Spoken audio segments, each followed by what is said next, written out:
Ataya jirtu warra bitaa channel kiyya baay'ina gaakoti amma jechuun fistaanii nama raxxachuudha commenti keessa nan dubbisa waan ta'eef commenti keessa nan dubbisa fistaanii hunduma isaa uffadhee isin agarsiisa fistaanii sagam akka gaafa sanbataa jechuudha uffadhu ayyaanatti jechuudha natti himtu naaf iltu jechuudha gwaaddenyota goomitiisin gastu gwaaddenyota goomiti hiriyoota goomiti dhugaa na YouTube daanis riyaa jedhama Facebook daanis riyaa jedhama akkuma Facebook daan hiriyoottan koo jedhanii YouTube daanis hiriyoottan koo jedhama jechuudha kanaafu rubaa yaada na barreessaa oltu yaada jajjabinaa na barreessitu yaada gaarii na barreessitu jechuudha warri yaada gaarii qaban yaaduma gaarii jedhama warri nama arrabsuudhaaf uumaman immoo namuma arrabsuu jedhama isaanii I don't care lakkaa waan ta'eef isaan arrabsanii isanii hojii komiteechu an hojii kottiin fufa onni nama arrabsus hojii isaatti hafuuf jechuudha warri garuu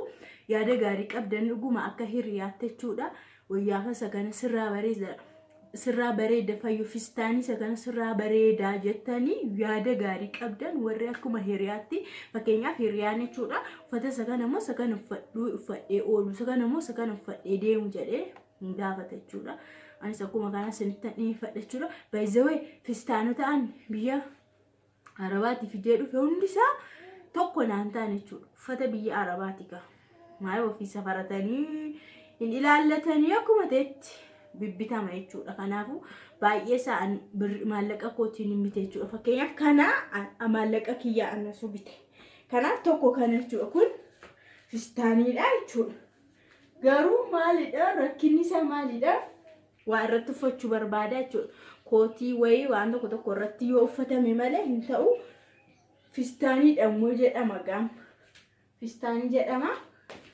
qaasti fistaanii jedhama sinin jedha garuu istaayilii qaba sinis jechuudha mee kan biraamoo nan fida jechuudha ilaaltu kana ni kan biraamoo kanadha sira nama tokko seensisa garuu sirreessisuu hin danda'ama kanas sirreessisuu hin danda'ama kanas sirreessisuu hin danda'ama argitaniitu yeroo mucaa daangaa nikaan furdatan nikaan huqqataan jara keessaa ishee huqqattuu hin ta'e jechuudha naaf ilaaltu miti rasin sitti agarsiisaan jira bara kanafes nan fida argitamtira wayya biyya Arabaati buurtee uftema faayidaan qabu dadhabbii mana dhiphisuu uma has qabdeechi qabdee hodhisiisaa oolta ni kunore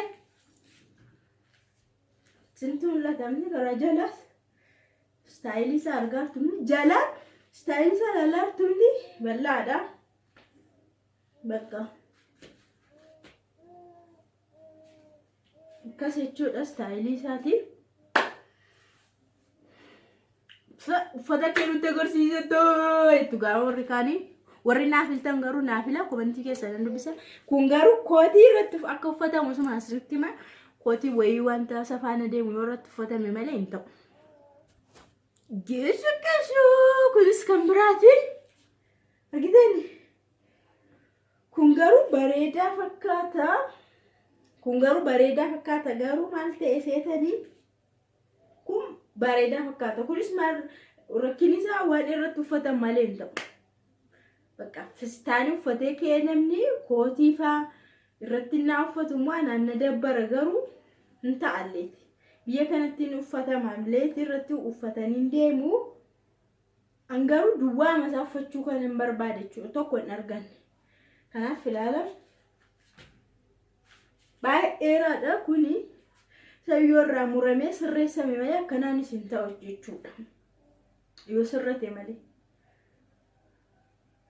kana gaawayyaa biyya Arabaa tokko faayidaan qabu bar tokko ilaallattee hin bitattu tokko ofii kee ofitti safartee bitattu waan ta'eef baay'ee tokko nama dhiphisa jechuudha wayyaan biyya Arabaatti dhufu faayidaan qabu mana rakkisa ofuma uffatee namni itti aaran galfatu uffatee namni itti fataazanaan jedhu uffatee namni itti bareedu jechuudha kanaaf yeroo baay'ee waa'ee uffataa sinii kaasa bar uffatan fidiinaa kan siniin jedhu kanaaf kun Anto qofumaa mana ta'e mana rakkisa malee waanuma uffadhe tokko qabu.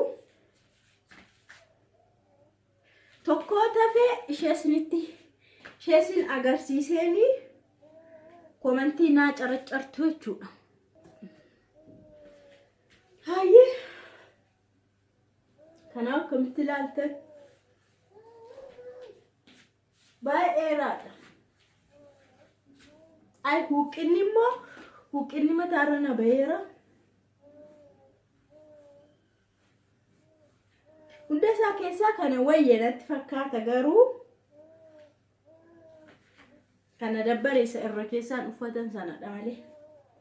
Irra keessatti sawaa uffatan tokkotu nama dabbara malee kunillee amma tokko maan jedhu gaa. Kanas nin jedha tokko mana dhiise baay'ee ulfaata tokko in ulfaatanii namaan ta'u yeroo kanatti uffatan miti manattis kan uffatan miti waan ta'eef nan dhiise. Kana kaffistaani biyya Arabaa jechuun kanadha. Isa biyya keenya keessaa garuu argaa ooltu miidiyaa irratti hin argitu waan isaan uffatanii uffata kamtu caalaree sinumtu asirraa kaa'ati murteessuu dandeessu jechuudha. Uffata isa biyya keessaa alaa dhufutu akka caalu hundi keessanuu ilaaltanii murteessuu dandeessu siniin jedha. Kanaaf uffata biyya Arabaatti fidan tokkoon isaa hin bareedu, lamattis hin tolu, surriinsaas maaliinsaas surriin biyya kana keessaalee baay'ee bareeda moodeliinsaa jechuudha. Jallisaa fa'aa inni achi dhufu garuu jallisaa hin fokkisaa hin bareedu. Bakka waan ta'e kan irra daddarbaa wayitii faayidaa tokkitti hin qabu. Innaa kanas nin jedha.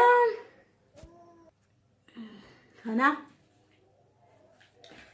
komentii keessan nan eega, komentii keessan nan dubbisa. Gaafa ayyaana waan nu uffadhu jechuudha. Baay'ee garuu ganaa sirreessama bara akka kanaan miti.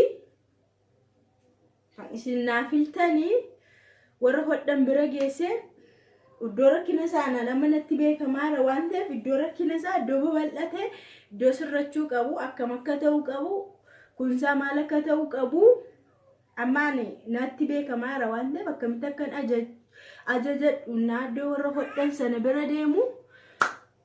Sin uffata isaa bicha naafilaasa kana bareeda kana uffadhu jedhaati. Naafilaasnin jedha komentii keessan nan dubbisa. Warri arrabsitanis komentii keessan nan dubbisa. Sinitti haa tolu sinin jedha. Garuu warri akka hiriyaatti natti himuu barbaaddan akka hiriyaatti jechuudha. Yaada gaggaarii naa barreessa uffata isa kana sana jedha. Komentii keessan nan dubbisa. Uffanni biyya Arabaatti dhufu tokkoon isaa faayidaa hin qabu. Faayidaa tokko hin qabu. Bosobbosaa bichaadha sinin jedha. Bye bye.